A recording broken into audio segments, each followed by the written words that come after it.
നമസ്കാരം, സഹ്യ ന്യൂസിലേക്ക് സ്വാഗതം.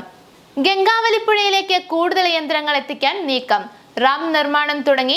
നാവികസേന പുഴയിലിറങ്ങി. മണ്ണിടിച്ചിലിൽ കാണാതായ ലോറി ഡ്രൈവർ കോഴിക്കോട് കണ്ണാടിക്കൽ സ്വദേശി അർജുനെ കണ്ടെത്താനുള്ള തെരച്ചിൽ ഇന്ന് 11ാം ദിവസത്തിലേക്ക്.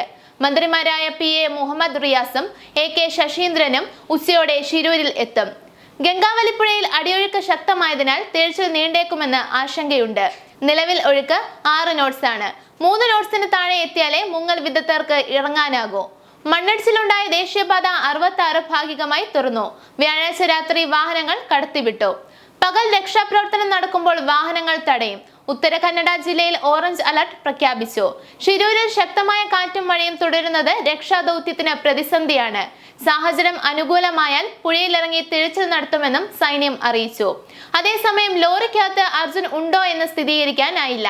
ഇന്നലെ പകൽ തെർമൽ ഇമേജിംഗ് പരിശോധനയിൽ പുഴയ്ക്കടിയിലെ ലോറിക്കകത്ത് മനുഷ്യ ശരീരത്തിന്റെ സാന്നിധ്യം കണ്ടെത്താനായില്ല. വീണ്ടും ഡ്രോൺ പരിശോധന തുടങ്ങി. പുഴയിലേക്ക് കൂടുതൽ യന്ത്രങ്ങൾ എത്തിക്കും. നാവികസേന പുഴയിലിറങ്ങി പരിശോധന തുടങ്ങി. ഗംഗാവലി പുഴയിലേക്ക് കൂടുതൽ യന്ത്രങ്ങൾ എത്തിക്കാനുള്ള റാം നിർമ്മാണം തുടങ്ങി.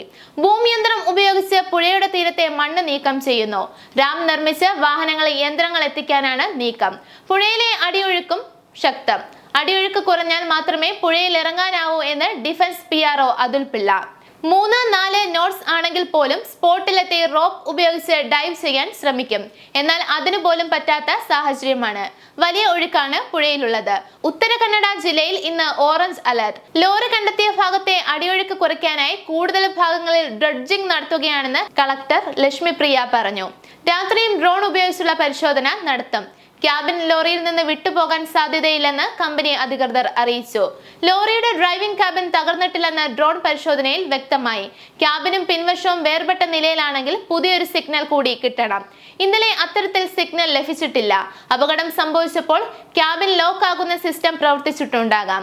GPS വിവരങ്ങൾ പ്രകാരം അപകട സമയത്ത് ലോറിയുടെ എഞ്ചിൻ ഓൺ ആണ്. ഇതാണ് അർജുൻ ലോറിക്കകത്ത് ഉണ്ടെന്ന് കരുതാനുള്ള സാധ്യത. അതേസമയം ലോറി ഓഫ് ആകാതെ പുറത്തിറങ്ങാനുള്ള സാധ്യതയും ഉണ്ട്. അർജുൻ ലോറി നിർത്തി ചായക്കടയിലേക്ക് പോയപ്പോൾ മണ്ണിടിച്ചിലിനൊപ്പം പുഴയിലേക്ക് വീണതാകാനും സാധ്യതയുണ്ടെന്ന് കാർവാർ MLA സതീഷ് കൃഷ്ണ സെയിൽ പറഞ്ഞു. ലോറിയിലെ ഏതാനും മരത്തടികൾ കിലോമീറ്ററുകൾ അകലെയുള്ള ഗ്രാമത്തിൽ പുഴയോരത്ത് കണ്ടെത്തി. 400 അക്കേഷ്യ തടികളാണ് ലോറിയിൽ ഉണ്ടായിരുന്നത്. News desk, Sahya news.